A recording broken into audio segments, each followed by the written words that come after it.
ശ്രീജിത്ത് പണിക്കർ, ഗുരുതരമായ കണ്ടെത്തലുകളാണ് judicial commission റിപ്പോർട്ടിൽ പറയുന്നത്. ഏതൊക്കെ രീതിയിലാണ് ഈ റാഗിംഗ് നടത്തിയ SFI ഗുണ്ടകളെ ന്യായീകരിക്കാൻ ശ്രമിച്ചത്? അത് ആ വാദങ്ങളൊക്കെ പൊളിക്കുന്ന തരത്തിലാണ് കമ്മീഷന്റെ റിപ്പോർട്ടിൽ വ്യക്തമാക്കുന്നത്. ഇവിടെ മുൻ VC ആയിരുന്ന MR ശശീന്ദ്രനാഥിനെയും ഡീനിനെയും അസിസ്റ്റന്റ് വാർഡനെയും ഒക്കെ തന്നെ ശക്തമായ ഭാഷയിൽ തന്നെയാണ് വിമർശിക്കുന്നത്, അവരുടെ കെടുകാര്യസ്ഥത എടുത്തു പറയുന്നത്. തീർച്ചയായിട്ടും നോക്കൂ, ഈ ഒരു റിപ്പോർട്ട് നമ്മൾ വായിച്ചു കഴിഞ്ഞാൽ നമുക്ക് മനസ്സിലാകുന്നത് ഒഴിവാക്കാമായിരുന്ന ഒരു മരണമായിരുന്നു സിദ്ധാർത്ഥൻ്റെത് എന്നുള്ളതാണ്. അതാണ് ഏറ്റവും സങ്കടകരമായിട്ടുള്ള ഒരു കാര്യം. രണ്ടാമത്തേത്, അതിന്റെ കാരണക്കാർ എന്ന് പറയുന്നത് സിദ്ധാർത്ഥനെ ഈ വലിയ മർദ്ദനത്തിലേക്ക് വിധേയരാക്കിയിരിക്കുന്ന ഒരു കൂട്ടം വിദ്യാർത്ഥികൾ മാത്രമല്ല, അതിനോട് യാതൊരു വിധത്തിലുള്ള ചെയ്യേണ്ടതായിട്ടുള്ള ആക്ഷൻസ് ചെയ്ത് ആൾക്കാരെ അതിൽ നിന്ന് പിന്തിരിപ്പിക്കേണ്ടതായിരുന്ന അഡ്മിനിസ്ട്രേഷന്റെ കാര്യത്തിൽ നിന്നുള്ള പൂർണ്ണമായിട്ടുള്ള കെടുകാര്യസ്ഥതയും നിസ്സംഗഭാവവുമാണ് ഈ ഒരു മരണത്തിന് കാരണമായത് എന്ന് നിസ്സംശയം പറയാം. കാരണം ഈ റിപ്പോർട്ടിൽ പറയുന്ന രണ്ട് പ്രധാനപ്പെട്ട കാര്യങ്ങളുണ്ട്. അതിലൊന്ന്, ഈ ക്യാമ്പസിൽ സൗകര്യം ഉണ്ടായിട്ടും ഈ അഡ്മിനിസ്ട്രേഷന്റെ ഭാഗമായിട്ടുള്ള കോളേജിന്റെ ഫാക്കൽറ്റികളായിട്ടുള്ള ആൾക്കാരിൽ പല ആൾക്കാരും അവിടെ താമസിക്കാൻ കൂട്ടാക്കുന്നില്ല എന്ന രീതിയിലത്തേക്കുള്ള ഒരു ആരോപണത്തിനെ പറ്റി പറയുന്നുണ്ട്. അവർ അവിടെ താമസിക്കാനായിട്ട് കൂട്ടാക്കുന്നില്ല എന്നതുകൊണ്ട് തന്നെ അവിടെ ഒരു അരാജകത്വം നിലനിൽക്കുന്നുണ്ട്. അതായത് ഉത്തരവാദിത്തപ്പെട്ട ആൾക്കാരൊന്നും തന്നെ അവിടെ സ്ഥിരമായിട്ട് ഇല്ലാത്തത് കൊണ്ട് തന്നെ അവിടെ വിദ്യാർത്ഥികളുടേതായിട്ടുള്ള സർവ്വസ്വാതന്ത്ര്യം ആ ക്യാമ്പസിൽ ഉണ്ടായിരുന്നു. സീനിയർ വിദ്യാർത്ഥികൾ, അതിനകത്ത് പറയുന്ന ആ സെന്റൻസ് തന്നെ ആ രീതിയിലത്തേക്കാണ്. സീനിയർ ആയിട്ടുള്ള വിദ്യാർത്ഥികളാണ് അവിടുത്തെ കാര്യങ്ങളെല്ലാം തന്നെ തീരുമാനിച്ചിരുന്നത് എന്ന രീതിയിലത്തേക്കാണ് പറയുന്നത്. അപ്പൊ അങ്ങനെ ഉള്ള ഒരു ക്യാമ്പസ്, അങ്ങനെയുള്ള ഒരു ഹോസ്റ്റൽ, ആ ഒരു സംവിധാനത്തിൽ ആരൊക്കെയാണോ അവിടെ ഒരു മോണിറ്ററിങ്ങിനായിട്ട് ഉണ്ടാകേണ്ടത്, അവരുടെ അഭാവത്തിൽ സീനിയർ വിദ്യാർത്ഥികൾ അവർക്ക് യഥേഷ്ടം തോന്നുന്നത് പോലെ അവർ പ്രവർത്തിക്കുന്ന ഒരു സാഹചര്യം അവിടെ ഉണ്ടായി.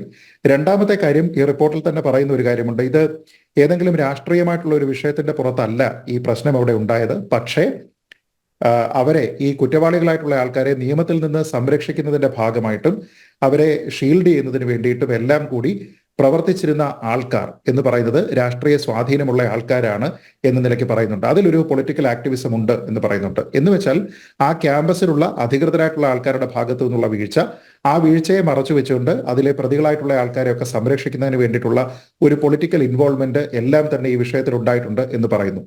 നമ്മളൊന്ന് ആലോചിച്ച് നോക്കിക്കഴിഞ്ഞാൽ, ഹോസ്റ്റൽ സൗകര്യമുള്ള ഒരു ക്യാമ്പസിൽ വിദ്യാർത്ഥികളെ അയക്കുന്ന സമയത്ത് അവിടെ ഹോസ്റ്റൽ ചുമതല, അവിടെ മേൽനോട്ട ചുമതലയും റാഗിംഗ് പോലെയുള്ള കാര്യങ്ങളെല്ലാം ഒഴിവാക്കുന്നതിന് വേണ്ടി ഉത്തരവാദിത്തപ്പെട്ട ആൾക്കാരും അധികൃതരും എല്ലാം ഉണ്ട് എന്നുള്ള ഒരു വിശ്വാസമാണ് സാധാരണ പേരൻസിനുണ്ടാകുന്നത്. പക്ഷെ ഇവിടെ സംഭവിച്ചിരിക്കുന്നത് നോക്കൂ, അതിനെ ഉത്തരവാദിത്തപ്പെട്ടിരിക്കുന്ന ആൾക്കാരുടെ എല്ലാം ഭാഗത്തു നിന്ന് കെടുകാര്യസ്ഥതയാണ് ഉണ്ടായിരിക്കുന്നത് എന്ന് പറയുന്നു. VCയെ പറ്റി വളരെ കൃത്യമായിട്ട് പറയുന്നുണ്ട്. VCക്ക് ഒരിക്കലും അദ്ദേഹത്തിന്റെ റെസ്പോൺസിബിലിറ്റിയിൽ നിന്ന് മാറാനായിട്ട് സാധ്യമല്ല. അത് തന്നെയുമല്ല, അദ്ദേഹത്തിന് അവിടെയുള്ള കാര്യങ്ങളൊന്നും തന്നെ അറിയില്ല എന്ന് പറഞ്ഞ് കൈകഴുകി മാറി നിൽക്കാനും അദ്ദേഹത്തിന് സാധ്യമല്ല. കാരണം അതിന് താഴെയുള്ള സംവിധാനം, മോണിറ്ററിങ്ങിന് വേണ്ടിയിട്ടും അതിന്റെ കൃത്യമായിട്ടുള്ള റിപ്പോർട്ടിങ്ങിനും വേണ്ടിയിട്ടുള്ള സംവിധാനം കാര്യക്ഷമമായി പ്രവർത്തിക്കുന്നു എന്ന് ഉറപ്പുവരുത്താൻ ബാധ്യസ്ഥപ്പെട്ടിരിക്കുന്നയാളാണ് VC. അതുകൊണ്ട് തന്നെ VCയുടെ ഇൻവോൾവ്മെന്റ് അവിടെ വലിയ പ്രശ്നമാണ്. തന്നെയുമല്ല, സിദ്ധാർത്ഥന് ഇത്ര ക്രൂരമായ മർദ്ദനം ഏൽക്കുന്നതിന് മുൻപ് സമാനമായ രീതിയിലുള്ള 2 ഇൻസിഡന്റുകൾ അവിടെ റിപ്പോർട്ട് ചെയ്യപ്പെട്ടിരുന്നു.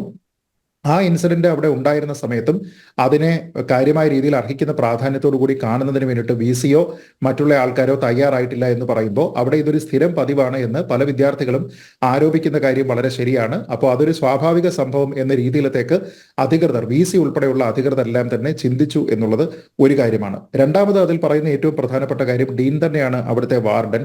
അപ്പൊ അങ്ങനെയുള്ള ഒരു കക്ഷിയെ പറ്റി തെളിവുണ്ട് എന്നാണ് പറയുന്നത്. Materials are available on record which clearly show that he was not taking any active interest in the administration of the hostels and was completely relying on the wisdom of the assistant warden. അപ്പോൾ warden എന്ന ചുമതലയിൽ അദ്ദേഹത്തിന് ചെയ്യേണ്ടതായിട്ടുള്ള ചില കാര്യങ്ങളുണ്ട്. പക്ഷെ ആ കാര്യങ്ങളൊന്നും തന്നെ ചെയ്യാതെ അദ്ദേഹത്തിന് താഴെയുള്ള അസിസ്റ്റന്റ് വാർഡന്മാർ പറയുന്നത് എന്താണോ അത് പൂർണ്ണമായിട്ടും വിശ്വസിച്ച് തന്റെ ചുമതലകളിൽ നിന്ന് മാറി നിൽക്കുന്ന ഒരാൾ എന്ന രീതിയിലാണ് ഡീനിനെ പറ്റി പറയുന്നത്.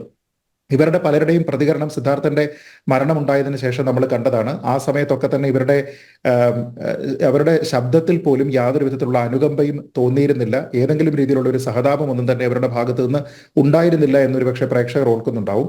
അത് തന്നെയുമല്ല, ഈ ഡീനിന്റെ അവിടെയുള്ള വിസിറ്റ് എന്ന് പറയുന്നത് തീരെ കാര്യക്ഷമമല്ല എന്നതുമായി ബന്ധപ്പെട്ട് പറയുന്നത്, ഈ ഹോസ്റ്റലിന്റെയും മറ്റും ചുമരുകളിലെല്ലാം തന്നെ രാഷ്ട്രീയ മുദ്രാവാക്യങ്ങളും അശ്ലീലമായിട്ടുള്ള പല കാര്യങ്ങളും എല്ലാം തന്നെ അവിടെ എഴുതി വെച്ചിരുന്നു. അപ്പോൾ അവിടെ ഡീൻ കൃത്യമായി കൃത്യമായിട്ടുള്ള ഒരു വിസിറ്റ് അവിടെ നടത്തുന്നുണ്ട്, വാർഡൻ എന്ന ചുമതലയിൽ അദ്ദേഹം അവിടെ കൃത്യമായി സന്ദർശനം നടത്തുന്നുണ്ടായിരുന്നുവെങ്കിൽ ഇത് അദ്ദേഹത്തിന്റെ ശ്രദ്ധയിൽപ്പെടുകയും അത് അവിടെ നിന്ന് നീക്കം ചെയ്യുന്നതിനും അല്ലെങ്കിൽ അത്തരത്തിലുള്ള ലിഖിതങ്ങളൊക്കെ നടത്തുന്ന ആൾക്കാർ ആരൊക്കെയാണോ അവരെ എല്ലാം തന്നെ ശിക്ഷാ നടപടികൾക്ക് വിധേയനാക്കുന്നതിനും അദ്ദേഹത്തിന് സാധിക്കുമായിരുന്നു. അപ്പൊ ഇത്ര പ്രകടമായിട്ട് ഈ രീതിയിലുള്ള രാഷ്ട്രീയ മുദ്രാവാക്യങ്ങൾ ഉൾപ്പെടെയുള്ള കാര്യങ്ങളും അശ്ലീലമായ സന്ദേശങ്ങളും അവിടെ എല്ലാം തന്നെ എഴുതി വെച്ചിരിക്കുന്നത് അത് തുടരുന്നതിന്റെ കാരണം ഡീൻ വാർഡൻ എന്ന നിലയ്ക്ക് അവിടെ ഇടപെടുന്നില്ല എന്നുള്ളതാണ്.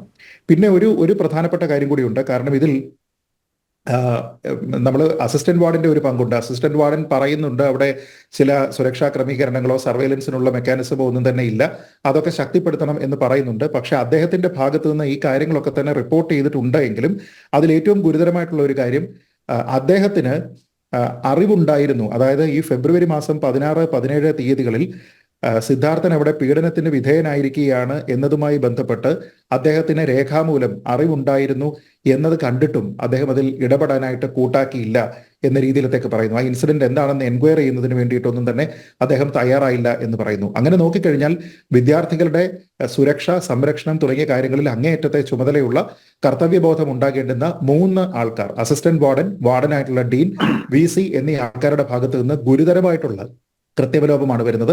ഇപ്പൊ ഞാനൊരു ചാനലിൽ സിദ്ധാർത്ഥന്റെ പിതാവ് സംസാരിക്കുന്നത് കണ്ടു. അദ്ദേഹം പറയുന്നത് സസ്പെൻഷൻ നടപടികളല്ല, ഇവരെ ജോലിയിൽ നിന്ന് പിരിച്ചുവിടണം എന്നാണ് അദ്ദേഹം പറയുന്നത്. അത് പൂർണ്ണമായും ജസ്റ്റിഫൈഡ് ആണ് എന്നാണ് ഞാൻ കരുതുന്നത്. കാരണം വേലി തന്നെ വിളവ് തിന്നാൻ പാടില്ല എന്നുള്ള ഒരു തത്വമുണ്ട്. അപ്പൊ അതുകൊണ്ട് അവരെ അങ്ങനെ പൂർണ്ണമായും ജോലിയിൽ നിന്ന്, സർവീസിൽ നിന്ന് പിരിച്ചുവിടുക എന്നത് മാത്രമല്ല, ഗുരുതരമായിട്ടുള്ള കുറ്റങ്ങൾ ഇവർക്കെതിരെയും അനാസ്ഥ, കൃത്യവിലോപം തുടങ്ങിയ കാര്യങ്ങൾ കൊണ്ട് ഒരു ജീവൻ നഷ്ടപ്പെടാനുള്ള ഒരു സാഹചര്യം ഉണ്ടാക്കി എന്നതിന്റെ പേരിൽ അവരെ പ്രോസിക്യൂട്ട് ചെയ്യുകയും കൂടി വേണം എന്നുള്ളതാണ് എൻ്റെ അഭിപ്രായം. ഇത് ചില ശിക്ഷകളൊക്കെ നമ്മൾ പറയുമല്ലോ മാതൃകാപരമായിട്ടുള്ള ശിക്ഷ നൽകിയെന്ന്. അപ്പൊ ഏതൊരു കുറ്റത്തിനും ഒരു ശിക്ഷയുണ്ട്. പക്ഷേ ചില ശിക്ഷകളെല്ലാം തന്നെ മാതൃകാപരമാകണം എങ്കിൽ സമൂഹത്തിന് കൃത്യമായിട്ടുള്ള ബോധ്യം ഉണ്ടാകണം ഈ വിഷയത്തിൽ നീതി നടപ്പാക്കിയെന്ന്.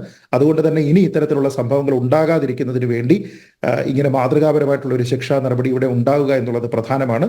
പക്ഷെ അത് നമുക്കറിയാവുന്നതുപോലെ പൊളിറ്റിക്കലായിട്ടുള്ള ഒരു ഇൻവോൾവ്മെന്റിനെ പറ്റിയും അതിൽ ആൾക്കാരെ നിയമത്തിന് മുന്നിൽ വരുന്നതിൽ നിന്ന് ഷീൽഡ് ചെയ്യുന്നതിനെ പറ്റിയുമുള്ള ഒരു പൊളിറ്റിക്കൽ ആക്ടിവിസത്തിനെ പറ്റി ഈ റിപ്പോർട്ടിൽ തന്നെ പറയുന്നുണ്ട്. അപ്പൊ അങ്ങനെ ഒരു കമ്മീഷൻ തന്നെ കണ്ടെത്തിയിരിക്കുന്ന സാഹചര്യത്തിൽ അത് കൂടുതൽ പ്രബലമാവുകയും ഇതിൽ കുറ്റക്കാരായിട്ടുള്ള ആൾക്കാർ രക്ഷപ്പെടുകയും ചെയ്യാനുള്ള ഒരു പോസിബിലിറ്റി ഉണ്ട്. അത് തടയുന്നതിന് നമ്മുടെ നാട്ടിലുള്ള മാധ്യമങ്ങളുടെയും പൊതുജനങ്ങളുടെയും വിജിലൻസ് ആവശ്യമാണെന്നുള്ളതാണ് എൻ്റെ അഭിപ്രായം.